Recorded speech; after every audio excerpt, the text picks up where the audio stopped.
Yo!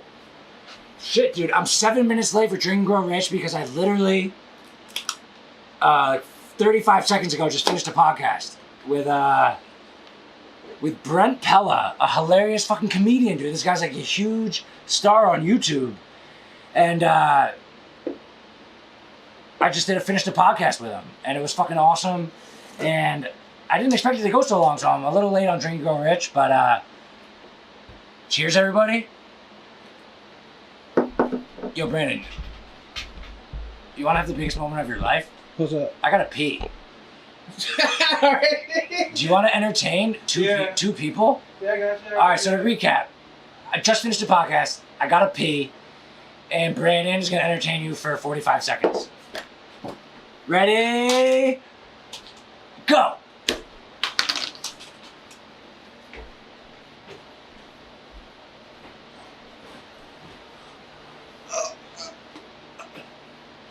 All right, I am Brandon, the podcast producer for Sean. Any questions do y'all have? Hey, Weekend 225. I'll wave at you. Sean is peeing. Brad Dog, what's the worst part about working with Sean? Worst part about working with Sean. There is no worst part. He's an amazing boss. Weekend 225. I love you guys. What do you love most about Sean, Weekend 225? We just got a podcast with Brent Pella. Brad Dog, ask another question. Sean has had 6 beers so far. Can you help me with podcast production, business sequence? I can help a little, I guess. I'm working full time with Sean. How he makes everyone laugh. Sean's very funny. Our podcast with Brent Pella. What's he? Oh, he's peeing, Shelby. He's had 6 beers, so. Who's the next dream podcast? We're trying to get Tommy Hilfiger on. That's what we're trying. Sean's coming. Everyone who's joining in. Sean is pissing. Weekend 225. He's coming back. Rachel just joined. Ask any questions for Sean and I'll let him know when he comes back. Oh, Brad Dog said, dang, yeah. We're trying to get Hilfiger on the next podcast. I saw that you released a video, Brad Dog. You're putting some content out now. I like it. Shelby, are you still here?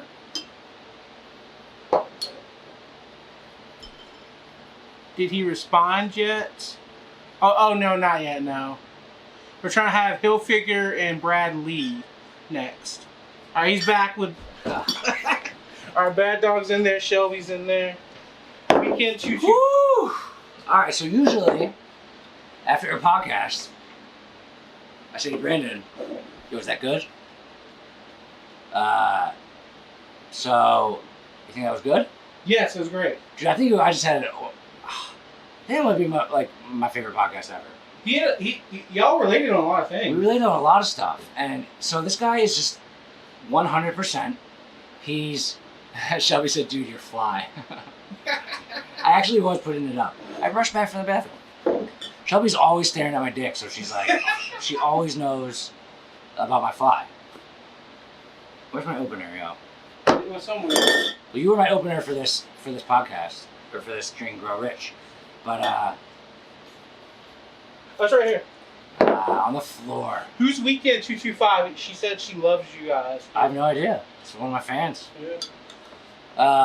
How did you get Pat on? Yo, me and Pat are best buddies, dude. We went to high school together. So I was just like, Pat, man, you want to come on the podcast? And he's like, yeah, dude, but first let me invest in your business. So that's how I got him on. Us rich, famous entrepreneurs, we all know each other. Me, Bezos, Patrick Bet David, we all actually have a text chain. and we're always talking about like, yo, what's your next business move, man? So I just hit him up in the text chain. You're actually like serious business _ sequence. No, we're not friends from high school. But yeah. All right. Here's the truth of how I got him on. I reached out to his he has like a thing like, apply to have Patrick on your shows for the podcast, and I was like, I love this motherfucker. I want to get him on the podcast. So I filled out the form, and I got a message back from his team, and it was like, hey, Pat might come on your podcast. He'd be much more likely to come on the podcast if you buy his course and 20 of his books. And I was like, you fuckers. So I was like, I'm never going to do that. I will never, ever pour myself out like that. And then 5 minutes later, I bought his course and 20 of his books. Which, by the way, where are those 20 books? I'm supposed to be getting them. I better get those 20 fucking books. Because I really need a high chair. Just something to sit on.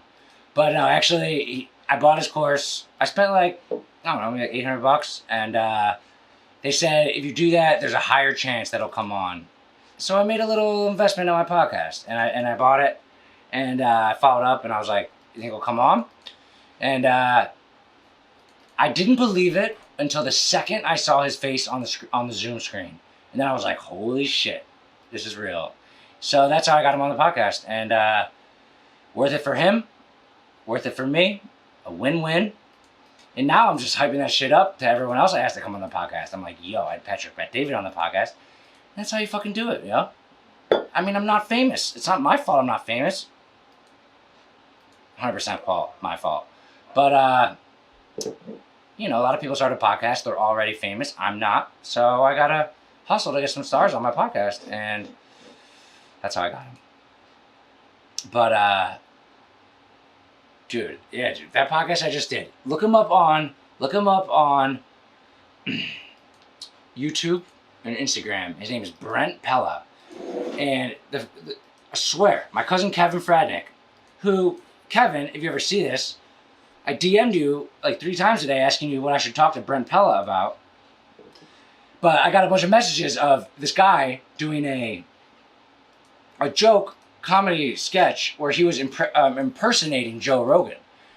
And it was so funny. And this guy, like, I mean, it seemed to me like it went viral, especially in the Joe Rogan community, because he was doing an impression of Joe Rogan, and it has at least 100,000 views on YouTube.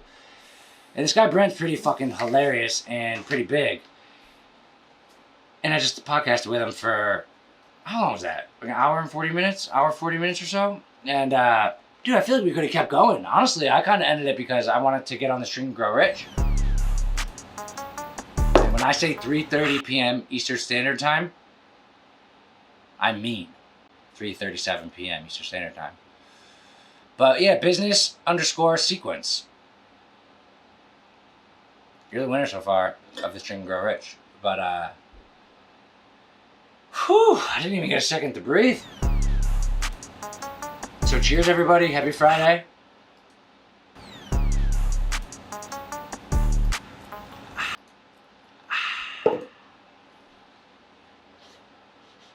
And, dude,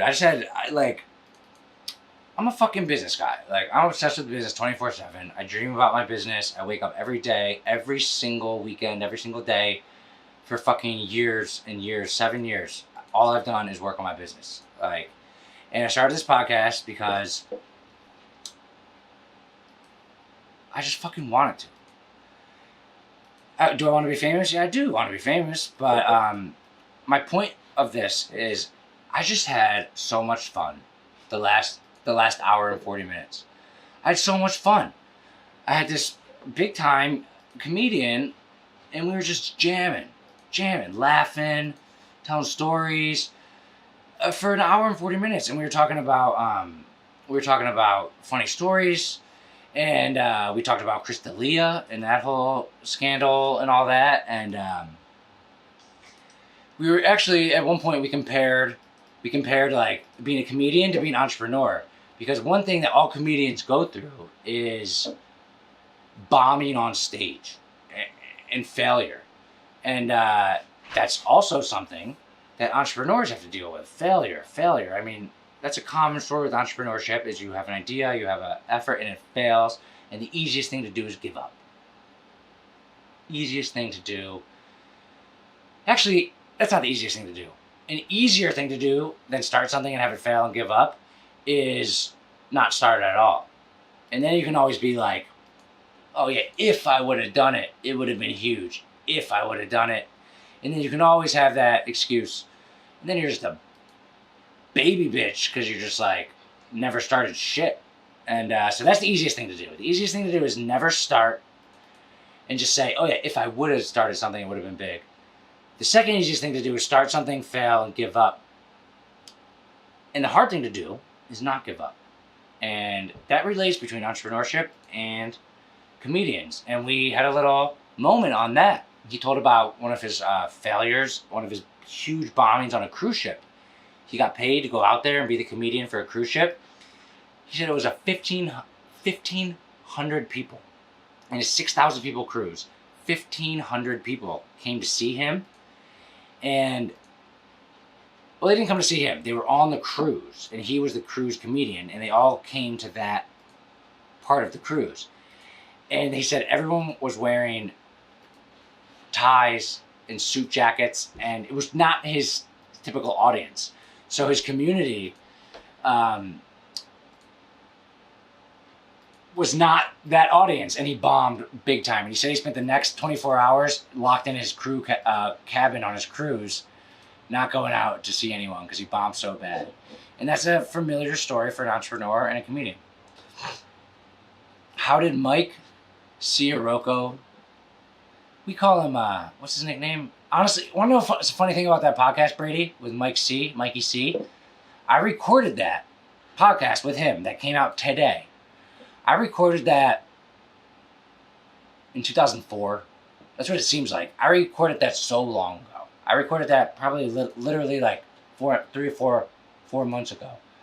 Before the virus, I probably recorded that in like February or March. Like, I recorded that a long time ago. And he just put it out. Like, I just think that's weird. But, how do you find out about his podcast? Honestly,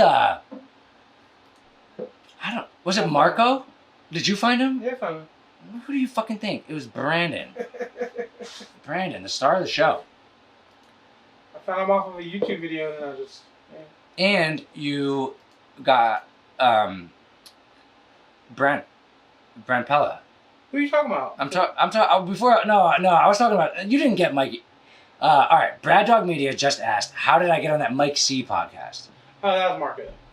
So that was, Marco. And I gotta say, Marco, if you're listening, there's this 15-year-old guy named Marco.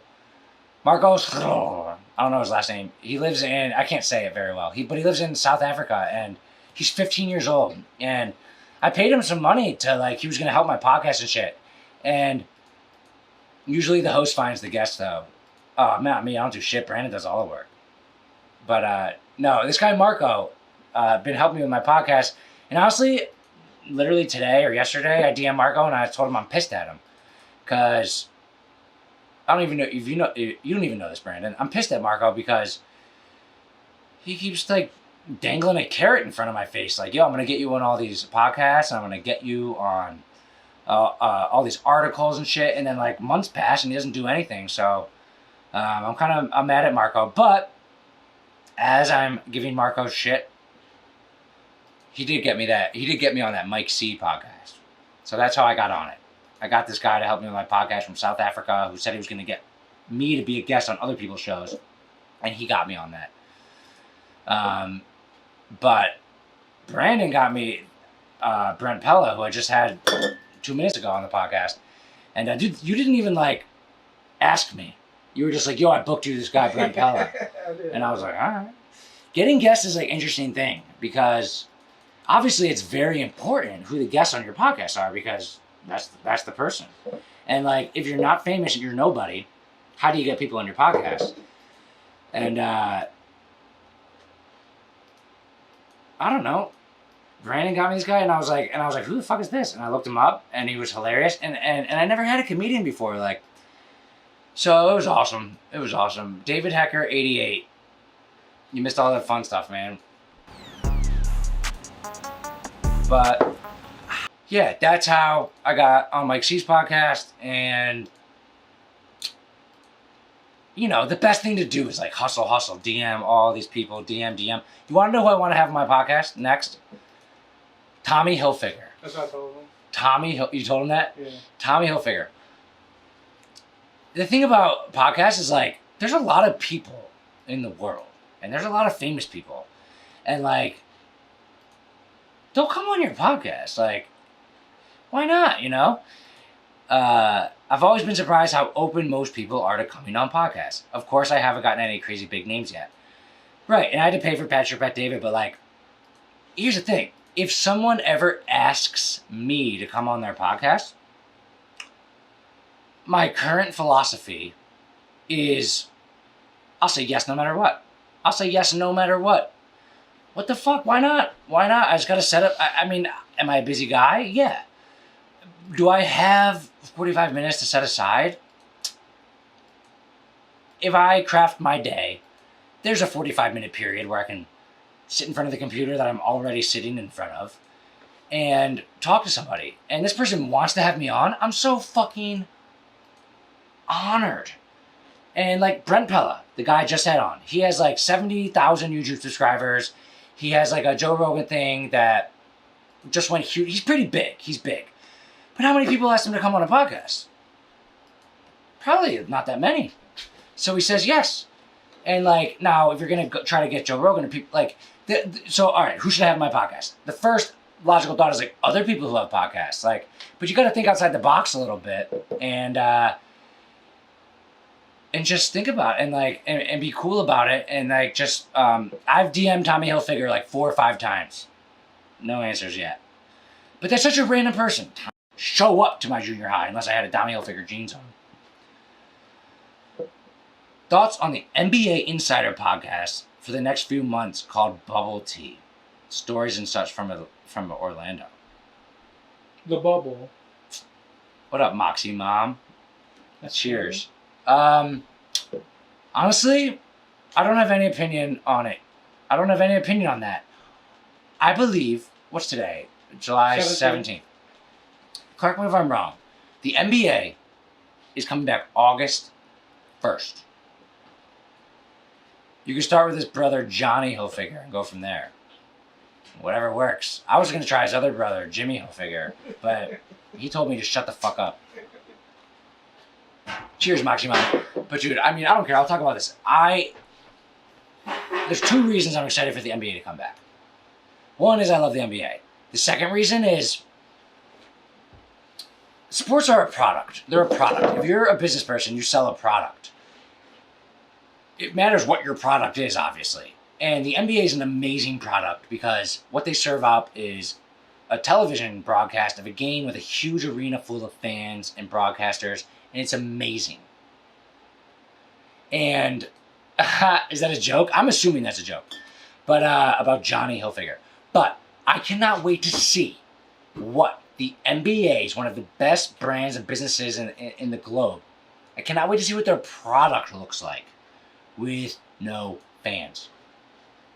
I can't wait. And I don't know if this was the podcast that you're talking about, but it was Rachel Nichols. It was probably some ESPN YouTube video.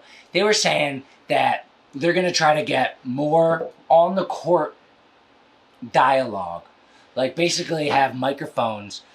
You know, if LeBron James is like, fuck you, fucker. Like they don't put that on NBC or ABC Christmas Day basketball, you know? Because you can't fucking say fuck. But I don't know, man. Like, that definitely has an effect on the game. Like, I was just okay, I'll bring it up again. Brent Pella, he was a comedian. And one of the things we talked about was the art of comedy and how important it is for stand-up comedy specifically to have an audience. And LeBron would never show such poor sportsmanship. I like LeBron, and we'll see. But, okay, so stand-up comedy literally doesn't exist without an audience. Because the audience is where you get all your energy from. And that's a real thing that I've heard my dad, Joe Rogan, say. and that's a joke with Brent. And Brent was saying it, like, we know that, right? So, like, the audience has an immediate effect on stand-up comedy. You don't think the audience has an immediate effect on professional athletes? It obviously has a massive effect on the game. I mean, what is the point of home court advantage? The whole point of home court advantage is your fans are cheering for you. Like, so I cannot wait to see what an intense 7-game series NBA final looks like with no fans. It's going to be, I don't know. I don't have an opinion until I see it. And I'm excited to see it. And I don't know, maybe I'll fucking love it. Maybe I'll hate it. And August 1st will come around. The NBA will be back. And I won't even watch that shit because of it's Jimmy Fallon has gone back to his studio to do stand-up. Or to do a show. And he's doing it in the same arena, studio, whatever. Normally there's fans. And he's doing it in the same place and there's no fans. And he makes jokes and no one laughs. Because it's just like the band laughing. And it's fucking awkward. It's awkward.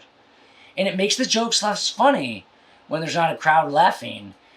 And I love Jimmy Fallon. I usually watch his monologue in the morning to get the little bit of news, a little bit of jokes. And I don't really care to watch it as much now because without the audience, it's a little weird. Maybe I'll have that same feeling about the NBA. I don't know, but I cannot wait to see on August 1st what the fuck this product looks like with no fans. I'm so excited. I'm so excited. Excitement from curiosity. I'm so curious. Bubble games will be sick. They need a PG-13 broadcasting for all the shit talking. Man, like, okay, so imagine you're a player, and normally you can talk shit, but now you know that you're mic'd up, and you can't talk shit. And I heard, it's, if you put your hand in hot water and your hand burns, and you say, fuck, my hand, like, you saying the word fuck actually, like, helps your brain alleviate some of the pain. So, like, if these NBA players are mic'd up and they can't say fuck and they can't, curse or talk shit the way they normally do, that could have an immediate effect on how they play. So, you know how in hockey, not the best team always wins? Like, hockey is one of the sports where any team could win. An 8 seed could win. Like, I feel like maybe it's possible with all these different variables that now the NBA could, maybe the Blazers will win the NBA Finals. I mean, like, I don't know. Maybe I cannot wait to see the effect that no fans has on it. Can you do stand-up comedy from a wheelchair? That is fucked up. Yeah, it's called sit-down comedy. The team who can create the most energy on their own will win. That's so different than everything they know. So, very interested to see that. It was funny, on this podcast I just did with Brent Pella, we talked about a couple, Chris D'Elia, one of my favorite comedians of all time. One of the reasons I like him so much is because Shelby likes him too. So it's like, it's very rare that me and Shelby watch the same thing and laugh at the same thing. We both love Chris D'Elia. I love Chris D'Elia. He is in a scandal with underage girls and he's kind of canceled currently. And I brought that up with Brent. And it's funny, like, how our faces are kind of like, ah. He's like, I don't know if I can talk about this because I'm white. And I was like, what does that have to do with it? And he's like, I don't know, man. I don't know, like, what I can talk about. It's just so funny talking about, like, taboo topics like that. And we did a little bit of that. We talked a lot about Chris D'Elia. And guess what? If you have nothing to hide in your soul, then there is no shame in talking about any topic. And that's my opinion. I am open to talking about all different types of topics. Racism, pedophilia, like, I'll talk about that shit because I'm not scared of my opinions. I'm not scared of something slipping out that is bad because I don't have any bad intentions. I love everyone. One of the things I said on the podcast was I'm currently like a one-issue voter. And my one issue is like, I just want the country to be united, man. I want everyone to be happy. And that does contradict with like being a businessman who has employees and like has like problems and has to like maybe fire someone who's not as good for someone else. Like, just the perfect American is somebody who can combine capitalism and success and doing the best for yourself with some type of level of having other people be happy too and doing a little bit of making the world around you a better place. I don't think any 18, 19, 20-year-olds that have $0 should have their goal to be to make the world a better place. Because how the fuck are you going to do it? Like, so you gotta, like, build yourself up. Who's the biggest philanthropist of all time?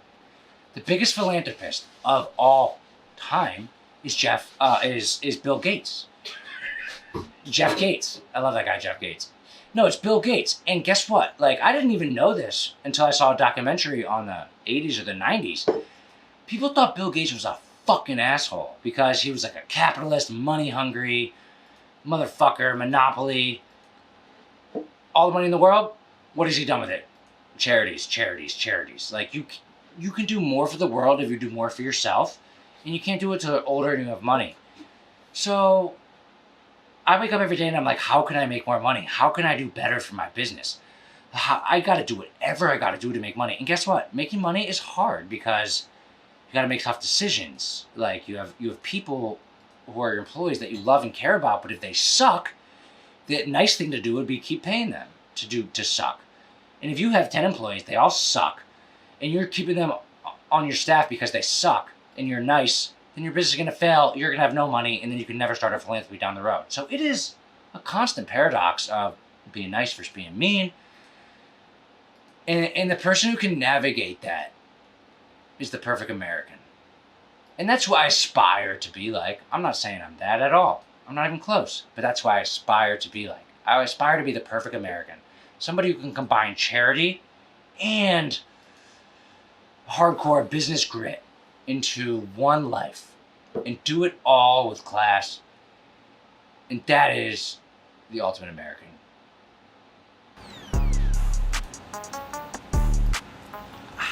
All right, I'm going to chug this beer until someone else says something. Help me out, guys, please.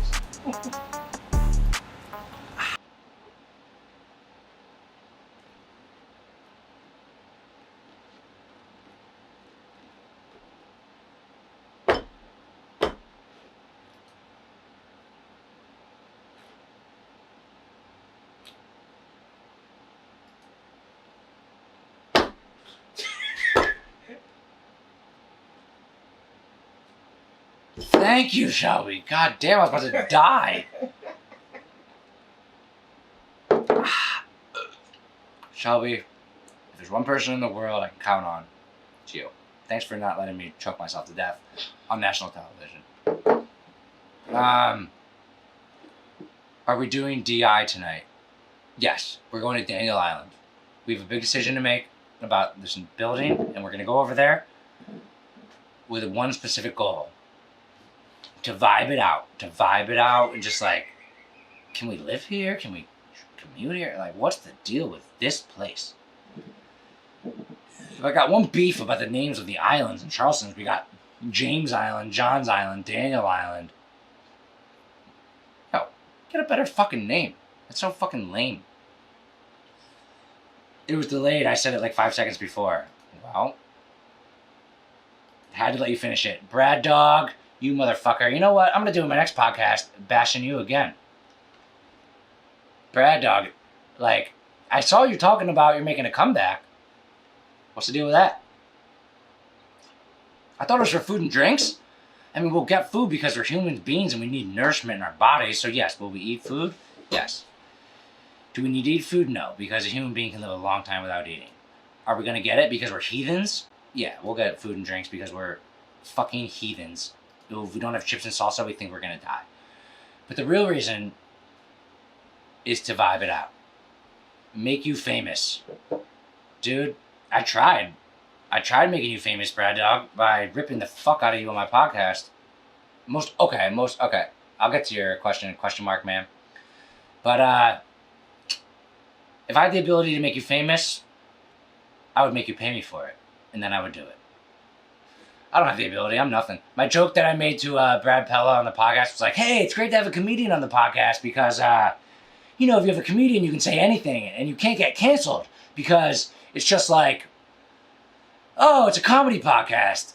But then I was like, actually, getting canceled would be a huge step up for me. I would love to get canceled. And he was laughing about it too. And then he's like, yeah, I have a podcast. I have 16 followers. I have 16 listeners. And I was like, 16? I was like, dude, you got to give me some advice. Because how do you get that many followers? How many fans? Painful? Moxie Mom. What's painful? Okay, but my most overrated person in entertainment. Most overrated person in entertainment. Let me digest on this for a sec, because I feel like I could have a good one.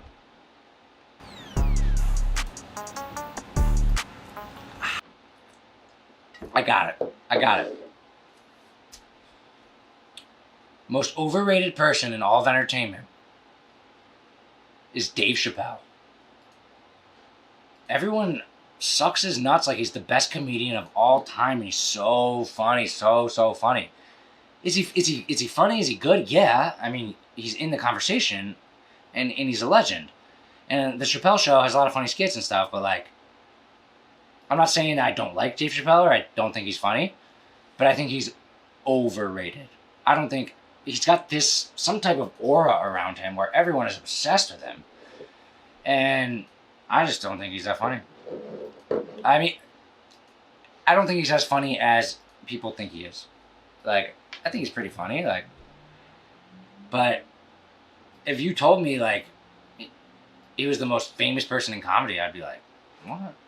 It's so funny to think about the things that you would think if no one told you them. So many things that we think are told to us to think, and we just think them because they're told to us to think. But like, what if there was a world of no expectations put on us? Like, we wouldn't even know about the coronavirus. Like, we'd just be like,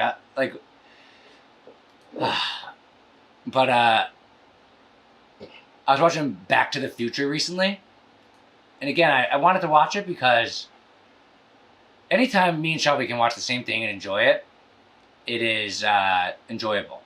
So I thought that she would like it. And I hadn't seen it in a long time when we watched it. And I was thinking about what would be a funny time to go to in history.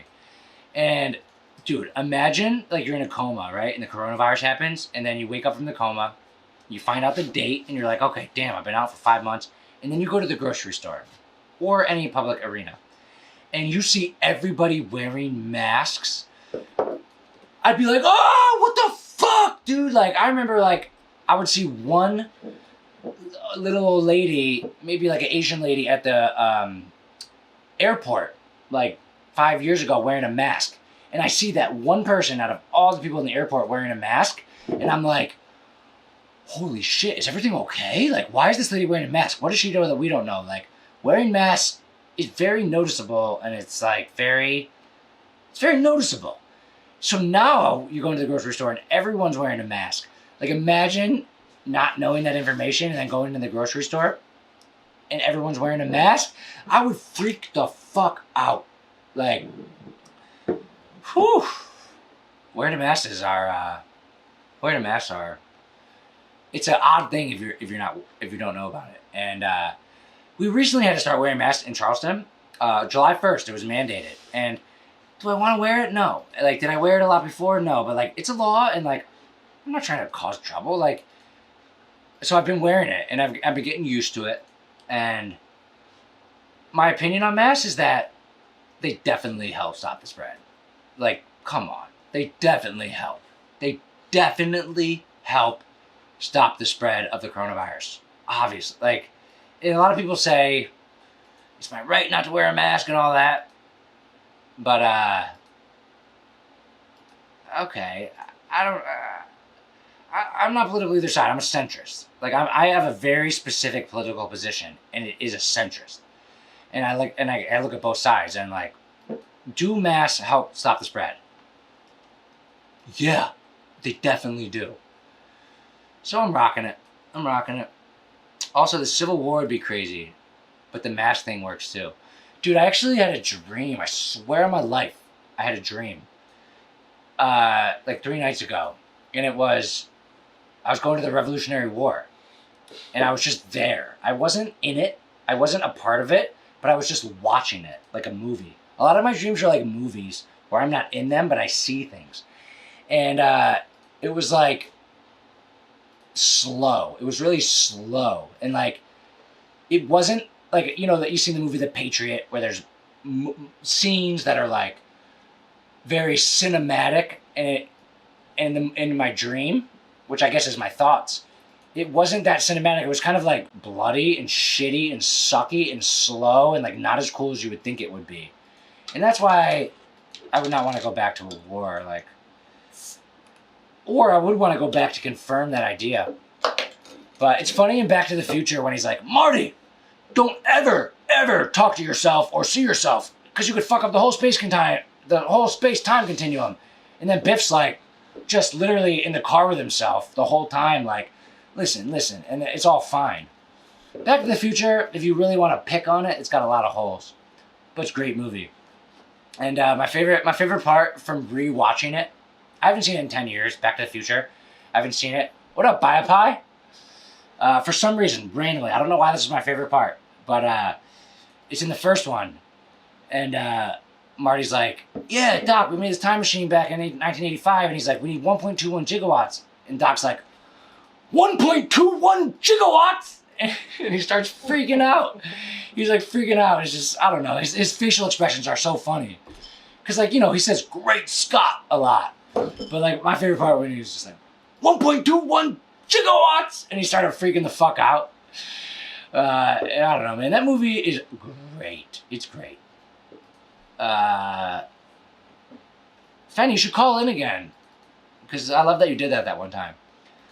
That sounds like Valley Forge. Brutal, but George Washington got the boys through it and killed them all.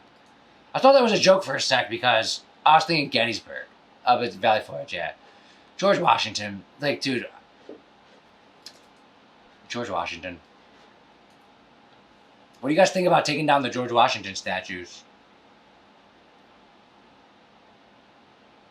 I swear to God, like, so in Charleston, they took down the big-ass statue of Moultrie or something, but, like, all right, so downtown Charleston, very historic area.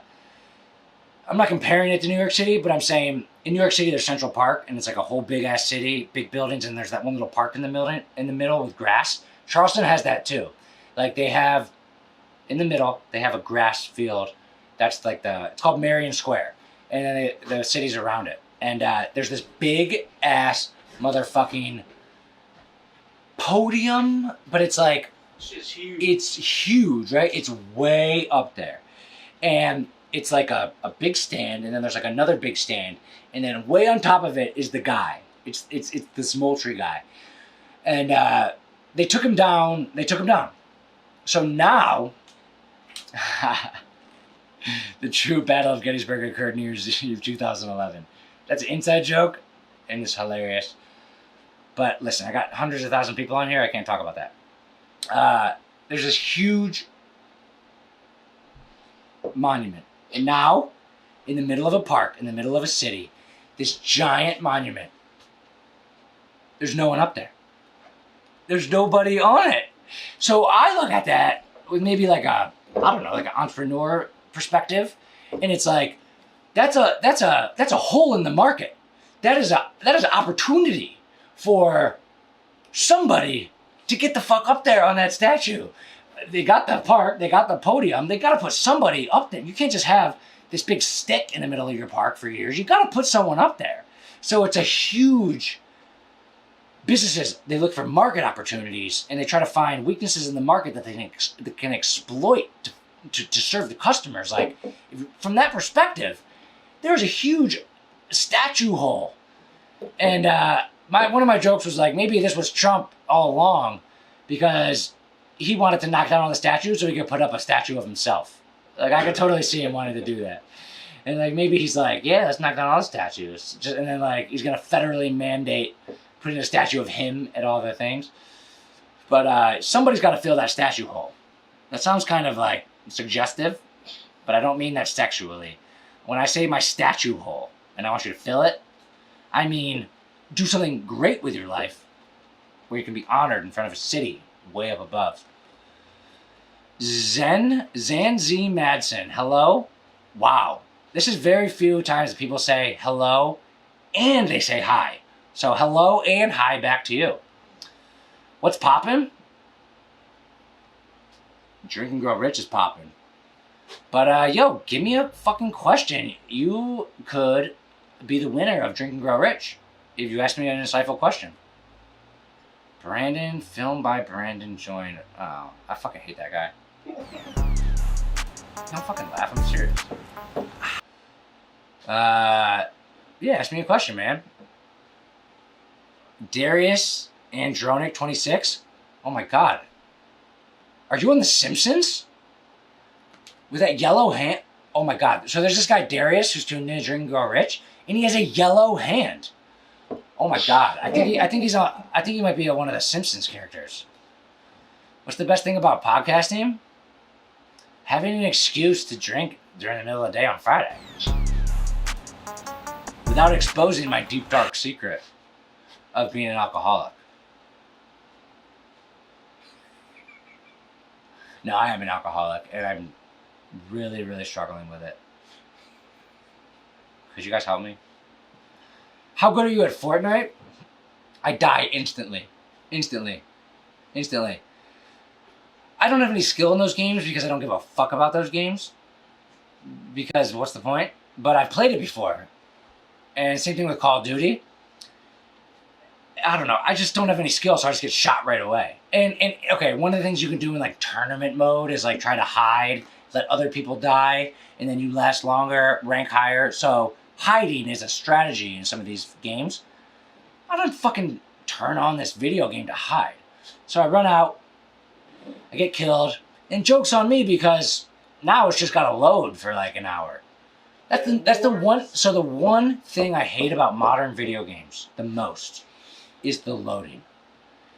You know, my brother was here recently. He had NBA 2K, and he had all these video games. He had a PS whatever 4, whatever the fuck it was, and we turn it on. And it's like, oh yeah, we got to update it.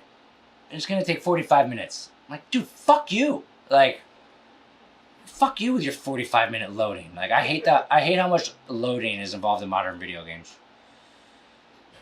Zen Z Madsen. How good are you at Roblox? How good are you at Bed Wars? You see Brad Dog's question? I'll get back to that, but we're speaking a different language because I don't know what the fuck those things are. Yeah. Do you know? No. Do you know what Bed Wars or Roblox are? No. Bed Wars, yeah. Have I broken a few, like, what are those things called that hold the bed up? Yeah, I've broken Bed a few. frame? Yeah, I've broken a few bed frames in my day, but I don't think that's what you're talking about. What's the worst part about working with Brandon? This motherfucker stole my car. He stole my car, dude. I have to walk to work every day. No, I don't got any fucking problems. All right, let me think about it. That's the worst part about working with Brandon. He asked you what's the best thing to working with you, or what's the worst part about working with you. Oh, wait, Sean, what's the worst part about working with Brandon? No, he asked me what's the worst part about working with you earlier. Oh, what's the worst part about working with me? Yeah, I didn't have anything. No, come on, you got something. I know, I really don't. You're like the one employee who like, you're not like, it's funny, it's the difference between operations and like creative. Like, yeah. Like, you don't have like a KPI, like a metric that I can be like, well. Oh, judge you by. Like, you're at 53 an hour. Like, with all my shippers and all my embroiders and all my printers, we mathematically formulate their hourly average for how good they are. And they get a bonus if they get over a certain amount every month. And, like, I judge them by that. Like, there could be a great person who's very reliable, very much on time, and they have a very low average. And that's a tough situation because they're not that good. And, like, you don't have a metric like that. And also, I don't know, maybe if you, like, didn't fucking turn the videos in on time or something. The worst part working with Brandon. He asked me that. I couldn't find anything. So basically, I mean, I'm perfect. I think everyone knows that. I think everyone knows I'm literally perfect. I've gotten used to you and your intensity. I'm perfect, but I don't know. He stole my car. That's all I got. It's very sad. Brandon was too scared. Yeah. Come on, Brandon. Think of something. What? Do you watch Family Pies? Yo, Zen Z Madsen, do you live in a different dimension? Like, what are these references? I mean, one of my goals in life make creative more robust. So I was gonna tell you that the file for the Zoom was like fucked up. What? For Brent Pella? But this whole time I was learning how to fix it, and I fixed it. Why'd you even tell me? I didn't want to ruin your I didn't want to destroy the mood. All right, well, I fixed it. it's all good. It's all Woo! Thanks for semi-ruining my day. But do you watch Family Therapy by Alex Adams? Zen Z Madsen, you are swinging and swinging. Yeah. And I take pride, like one of my main goals in life is to never get so old that like I don't know what's going on in the world or I'm not able to reference things. Like I always take pride in being able to like reference stuff that's going on. And you've just dropped like 7 on me and I don't know any of them. So either you are from a different dimension or no, actually that's it. I think you're from a different dimension. Reference something else that I know. Come on. LMAO Zans, yeah, for sure. Hey, Moxie Mom, more creative, make creative, more robot. Hey, Brandon, maybe do your homework when I'm not on national television? God damn it. All right, here's my problem with Brandon. During Drink and Go Rich, he just starts editing the fucking podcast, jacking it up in my ears. Fucking be patient, dude. Come on. Oh, it's playing out of the... I don't know, I heard it. It's just last one. Brandon, I think I bored him to death. No, I was worried and I had to fix it. Off with his hands, just like Brad Dog said. I can't take his hands off because... I need that. Yeah. What if, like, your theater was, like, off with his hands, and, like, he's the one sewing all your shirts? It's like, all right, this was a lose-lose. You just chopped my hands off, and I'm literally your, like, carpenter. But get so old that you see the big picture. Moxie Mom, you're always hitting me with, like, the wise advice. And, like, I respect that. And I do think I see a little bit of the big picture. I think I'm a wise for my age. But, yeah, be more specific. Like, you said make your content more robust. And then you said, get so old that you see the big picture. Okay, wait a second. Let me get older. That's so out of... Wait, let me get older. I'm 5 seconds older now. I can't make myself get older, obviously. Did you watch Daughter Swap? Zen Z, are you... Okay. Zan, you're making shit up, Zanzi. Please keep bringing up these references until we hit one that we both know. I don't know what Daughter Swap is, no, but it sounds like... It doesn't sound like a good show. Hello. E. I feel like it's always funny for people to hear their Instagram name read out loud. So, E Science _ Cordero. Essence. Is that supposed to be Essence? Is it ES E Science _ Cordero. Hello to you too. Did you watch the comedy show Fake Agent? You're supposed to be a critique? No. Zanzi, I think, like, just because I had a podcast with a big comedian that I just ended, I think she got wind of that, and now she's coming on here doing comedy, referencing things that don't exist. Because I don't know what the fuck you're talking about. SSG, definitely don't know what that means. What's your business plan? My business plan for my company is we're going to be a $100 million company. That's our current goal, to be a $100 million company. We have a long way to go, but it's to continually pushing and loving our audience, which is United Monogram's audience, and become an expert in selling products to consumers that are monogrammed, and never losing sight of what your niche is, never getting bored with it, sticking with it. And even though, like, I might want to conquer other things, until I have every single monogram selling the entire world to my company, sticking with it. And I know that's not that specific, I mean, but to be a $100 million B2C company, I mean, if you have more questions about the business plan, I can give them. But the other thing you say about business plans, do you watch Fake Taxi? I know what that is. You do? What is it? What is it? It's porn. Brandon, you dirty dog. Are these all porn references or something? I don't know about other ones. I really don't know. I don't watch Fake Taxi, and if I did, I probably wouldn't know the name of it or whatever. So like, I don't know, man. But I didn't know that. Zanzi, hit me with a reference that I know, please. Because no, I don't watch Fake Taxi. No. She said no. Or she said new or no. The fuck? Oh, This is she's a piece of work. what a day, man. Oh, you guys want to see something cool? Watch this. So this is my new podcast set, right? Look what I can do. Look what I can do. Fake Taxi is about people pretending to be a taxi driver. And they have sex. Okay. Yeah. And it's like a porn thing. Listen, I use magazines. No, imagine how insane that would be. But yo, check this out.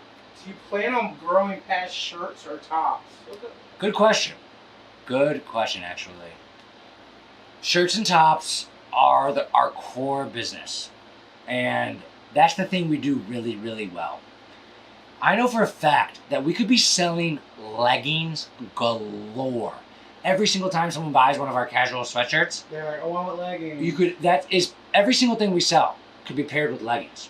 And we do sell leggings, they're on the site. But we have a production issue with leggings.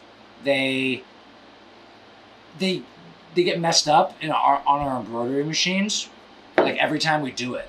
And I've been fighting with my team and Shelby, obsessing. That's my new focus lately. Is we need to expand to more products, and we can keep selling shirts and tops and doing what we're doing really well, but we can't be as big as I want to be, $100 million business, until we add new products. Now we are so big and so streamlined and so obsessed with our processes. We've come so far from being like in our basement, doing a cute little job and mailing it out and bringing it to the post office. We're so far past that it's a big deal now to bring a new process into the business. Because we have embroiderers, we have shippers, we have printers, we have processes, we have averages. Like, we can streamline that. So now, if we want to bring a new product into the business that has a different process, it's a big deal. And the best thing to do is keep doing what you're great at. So yes, I would like to. Today and yesterday, I've actively been making moves on how we can do mugs and cups and shoes and leggings, and I think about it every single day. So yes, I do plan to expand past shirts and tops, and we're working on it. But in the meantime, there's still a lot of room to growth in the shirts and tops, which is what we do best. So it's like, you're a business person. What do you do? Keep doing what you do best, or stop doing what you do best and try to do some other things. You never stop doing what you do best. So I'm trying to streamline the things we do best and then keep that going exactly how it's going, and then on the side start new things and then streamline it into that process. And that's when you can start putting sales on them, putting them for lower prices, because then you can get it to someone faster and more efficiently. So I'm working on it. Research Ralph Lauren. Create fashion trends, don't follow one. Yeah, dog, we created graphic monograms. Yeah, I'm not gonna stop, Moxie Mom. Cheers to Moxie Mom. And actually, Ralph Lauren's real name is Ralph Lipschitz. Why are you laughing? It's true. Did you know that? No. You want to know one of my favorite things is when famous people change their name. Like Nicolas Cage. His real name is Nicholas, like, Cassavetes or something like that. You know, like, I knew you had different names. it's cool as fuck when you change your name for show business. I love that. And like for some people, it's more necessary than others, because if your name's already cool, but if your name is Mike Smith, and you're trying to like get some fucking Google results, you need to change that name. And like, it's a hard thing to do. It doesn't even matter if you do it legally. Love you too, Moxie Mom. Real name is Sean Lowery. Yeah. My name is unique enough where like I can rank for the top Sean Lowery that is out there. But there's other Sean Lowerys. But if my name was Jim Williams, like, it makes a lot of strategic sense to change your name. How did this come up? Ralph Lauren. His real name is Ralph Lipschitz. Now, Ralph Lipschitz is unique enough. It's unique enough to have be your name, but he didn't want that. He wanted, like, obviously everything Ralph Lauren's ever done has been the right move. I don't know if he's a billionaire, but damn close to being a billionaire. And that was a smart choice for him to do. Change his name to Ralph Lauren, clearly. Drop and give me 50. Brady Morgan. Ralph Lipschitz is rich. What? Thanks, Captain Obvious, Moxie Mom. Yeah, no shit, he's rich. I would love to have him on my podcast. That would be awesome. But my current goal, I said this earlier, is to get Tommy Hilfiger on my podcast. It just seems like someone that is obtainable and cool enough. Tommy Hilfiger, I know you're watching because I would say probably 60% of America is watching this right now. Please, come on my podcast. But who's the winner? If it were to end right now, I think the winner is from the beginning, business_sequence. And, you know, that's not even a name. Unless his last name is Sequence and his first name is Business, which is very unlikely. Tommy Hilfiger is so Aeropostale. That's not true. No. That's not true. No, that's not true. That was true in the early 2000s. Their brand has really shifted. Go to Tommy Hilfiger's Instagram, look at their brand. They have gone a lot more urban. They've really shifted their brand. That's one of the things I want to ask him about on my podcast. Dennis Feinstein from Parks and Rec changed his name to, Dante Fierro to be more exotic in the perfume business. Dude, first of all, Parks and Rec, #1 sitcom of all time. There is no second. I love The Office. I love Friends, Parks and Rec. I mean, obviously this is my opinion, but I love it so much. And they have so many jokes. And dude, I love that. That's so true. And that guy, we should get that motherfucker on the podcast. Did you ever watch Parks and Rec? Yeah. You know the guy, Dennis Feinstein? You know who he is. He's like, maybe like Indian skin tone, and he has curly hair, and he's in The League, the TV show The League. Oh. He always plays like the wild motherfucker. Like he's actually very much cast type in Hollywood, because he always plays this crazy motherfucker who loses his mind. He's in Brooklyn Nine-Nine.